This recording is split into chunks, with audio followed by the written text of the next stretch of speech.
3, 2, 1. Liftoff of the Falcon 9. Vehicles pitching downrange. Stage 1 props nominal. Stage 1 entry startup.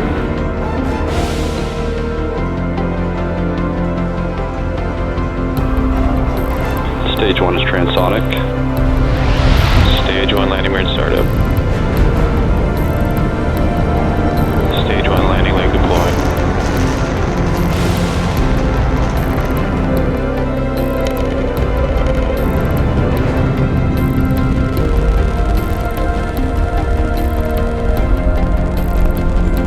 Falcon 9 has landed. 5, 4, 3, 2, 1.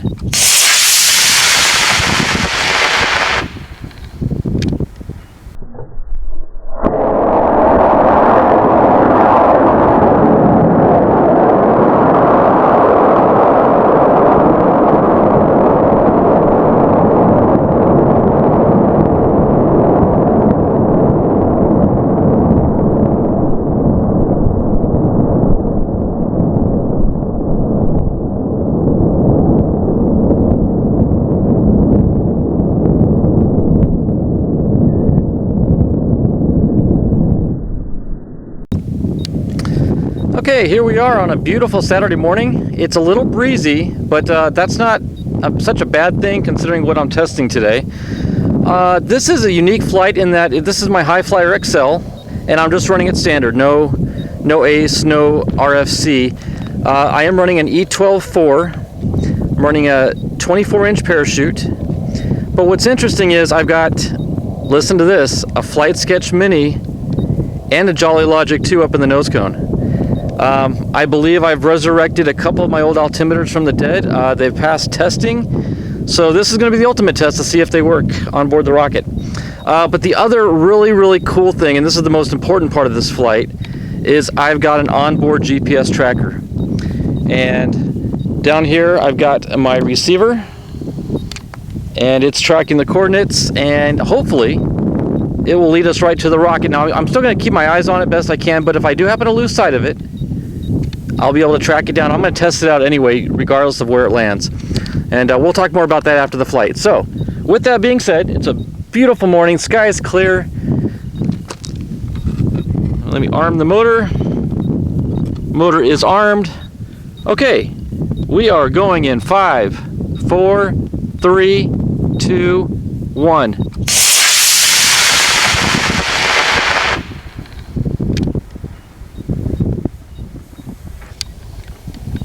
Okay, shoots out. Let's see if I can find it. Oh, I saw it for a second. Is that it? Yep, there it is. Okay.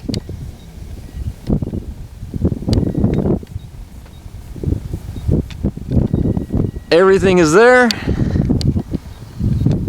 And it's drifting overhead, which means it's probably going to land north of us. But it is coming down nice and slow with the 24. Oh, right over top of us. I'm twisting around, my back hurts. All right, coming down. It's going to land pretty close to us. All right, landed just past the road. All right, now let me turn off the cameras and we'll get right back to the GPS tracker. Okay, it's not giving us a compass, and the timer is going, and it's not getting a fix. So the landing may have jarred the battery loose or something. I'll have to go check it. I do know where the rocket is, so I'm not sure why it's not giving us a compass and a distance. But something to work on. We'll tweak it.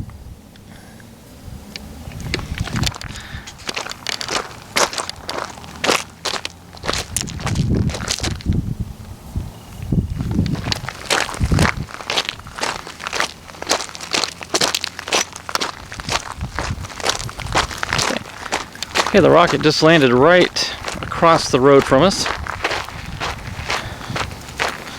Like anything, you know, we got to work the bugs out of it. I was hoping we'd get a good accurate test on it, but it didn't quite work as planned. But we'll see what we get here. Rocket looks good. Everything is in the nose cone, so we didn't lose any electronics. Chute looks good. Rocket looks good. Let me check the fins. Fins all look good. All right, well, not a bad day to the start, but we'll work the bugs out of it.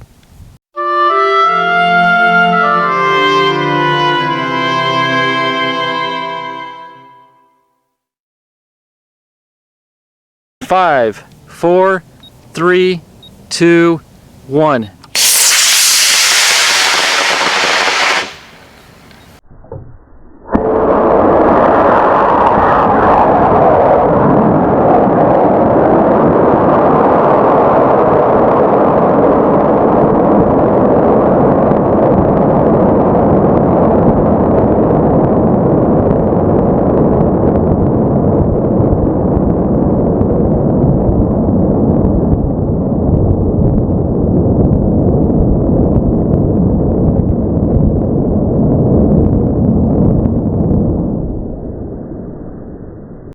Okay, flight number 2 of the day, and there is a lot going on with this flight. I mean a ton. Let's see if I can get it all in here. Starting at the bottom, we're running a single stage E12-6 on the sustainer, or the rocket. And then up in the backup bay, we've got a 24-inch chute attached to the Jolly Logic chute release, set for 200 feet. So that'll be our backup at 200. Then we've got the onboard ace with a 24-inch parachute in there. Then up in the payload bay, we've got the RFC. And then up in the nose cone, we've got the Jolly Logic 2, the Flight Sketch Mini, and our GPS tracker.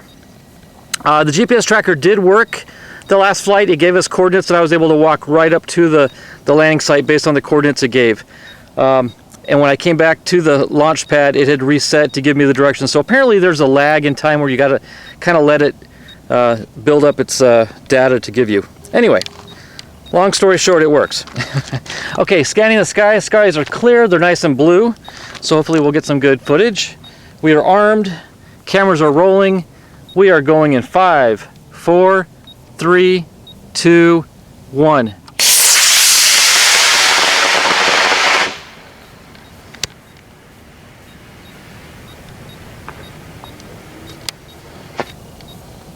Uh-oh. Oh. Okay, our backup chute broke. I'm going to focus on the rocket. That was weird. Huh. Okay, well, everything's down safely, and I want to see why that backup dislodged like that. Anyway, okay, we're going to turn off the cameras and check the coordinates. Okay, so I couldn't get the GPS tracker receiver to give me the right directions to the rocket, but what it did do was it gave me the coordinates of the landing site. So what I was able to do is put that into a GPS tracker app that I've got, and it says I'm 126 feet away from the RAV-3 landing, and the compass says to turn this way, so we're going to walk that way.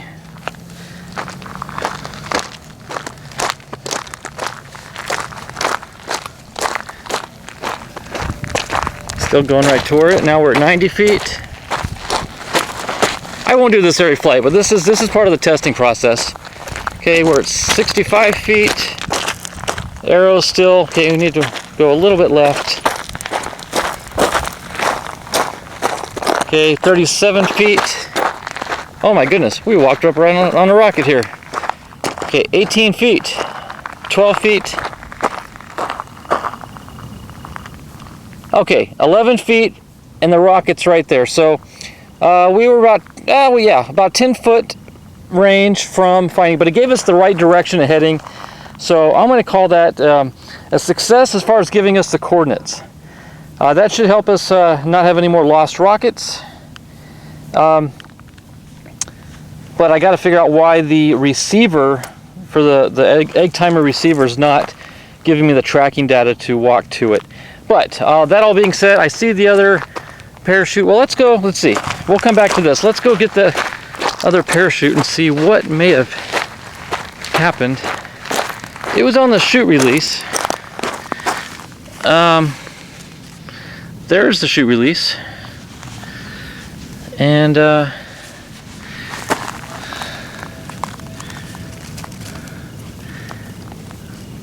boy, I hate to think I didn't attach it, but I always do. But it's not attached to the rocket, so that's very interesting. I'll have to go back and see the footage of the video, but weird. Where'd it go? Okay, so okay, but the chute release, it did release. I just don't know when it released, so I'll have to go back and watch the video. But all in all, good flight. With all that extra weight, these E-motors handle it pretty well. So, yeah, you can see the Ace did its job. It rotated. The rocket looks good, no broken fins. Everything's intact. All right, that was an interesting but successful flight.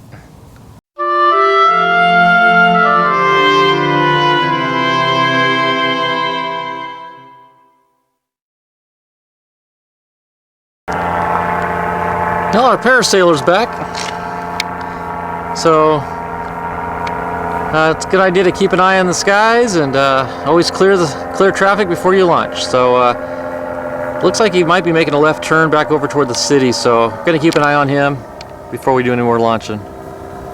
But yeah, he's entitled to his fun too, so we'll see how it goes. 5, 4, 3, 2, 1.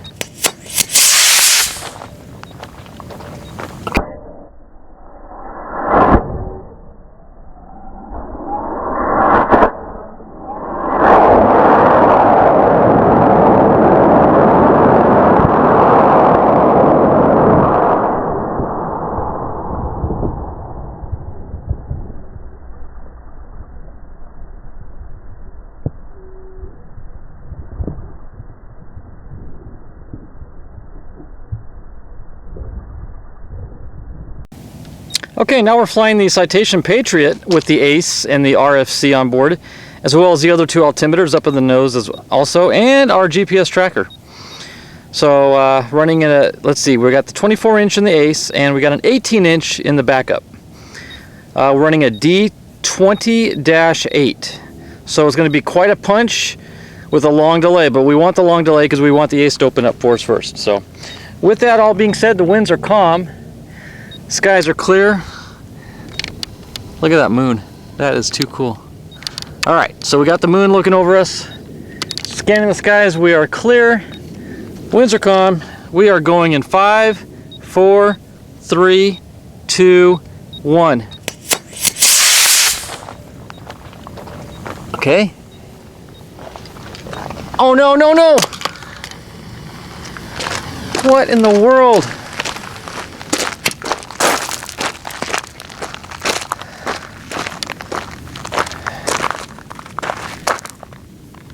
Ugh! That was horrible. Well, the Ace came out, but it was coming down, and yeah, that was not good. Well, it made for a dramatic video. I hope the GPS tracker's okay. It's still blinking. I'm gonna have to open it up and see what's going on. The Ace, what happened to the Ace? The Ace broke. Okay, not the way I wanted it end of the day, but we'll take it home and figure out what went wrong.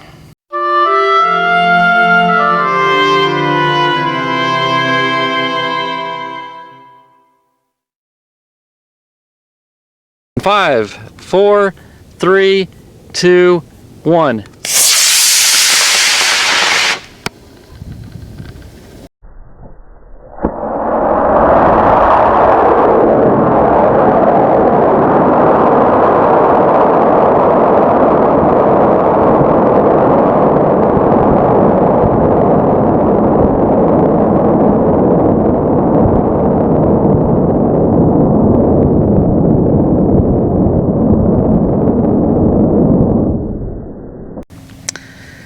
Okay, so here we are, the last flight of the day. I'll be honest with you, that last flight came very close to being the last flight of the day. I lost the spirit to fly anymore, but I didn't want to end the day that way, so I said, you know, I've got one more rocket. Let's keep it simple. Let's just fly, have fun, go home on a good note. Just to let you know, the Flight Sketch Mini does not work. It sustained some damage. And that's a big loss, and also the GPS tracker on board is no longer working either. So that was an expensive crash. But again, it's easy to get discouraged, but it's still a beautiful day. The skies are clear. Right now the winds are absolutely calm, so I want to take advantage of it. Okay, enough intro dialogue. I'm flying the Red Giant on a C6 3 motor, and I'm running the I am running the Jolly Logic 2. It seems to be working as well. Also, the last flight, the RFC did not work, but I think the chuffing might have triggered it, and it did not allow it to reset before launch. So anyway, so I got the but it seems to be in okay order. But I do have the Jolly Logic 2 on board, 18-inch parachute, C6 3 motor. Skies are now clear. I was talking a little bit because I had an airliner flying over, so I had to give him time to pass. So, all right, now the skies are clear, winds are calm. We are going in 5, 4, 3, 2, 1.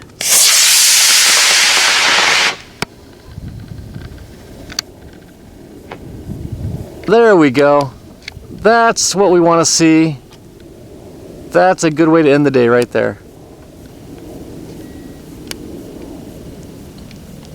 And that might be the first time I've ever run an 18-inch chute on that. I typically run a 15-inch parachute, but I was easily able to get the 18 in without any binding or hang-ups.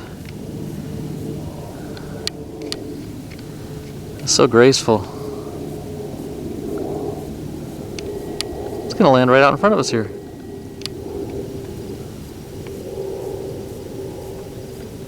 Drifting to the left. Nice. Okay, I'm in a good mood again. That perked me up. So, all right, let's go get it. Okay, as we head out to the rocket, I will give a little more kind of from the heart feelings on that Citation Patriot. I'm the first to admit I push the envelope more often than I don't. I figure if you're going to come out and fly, test something, learn something, gain some knowledge, find out what's possible, find out what's not possible, and then learn from it and use it moving forward, and hopefully others will learn from it as well. And that's what this video and this channel really is all about, to share my experiences and to educate. So I push the limits. Sometimes I push a little too far, but now I kind of know where the barrier is. And yeah, anyway, so we just walked up on the Red Giant. Everything looks intact. It looks beautiful. That was actually a textbook flight, so I'm glad to end on that note. So let's pull some data off the Jolly Logic 2 and head on home. Thanks for watching.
Okay.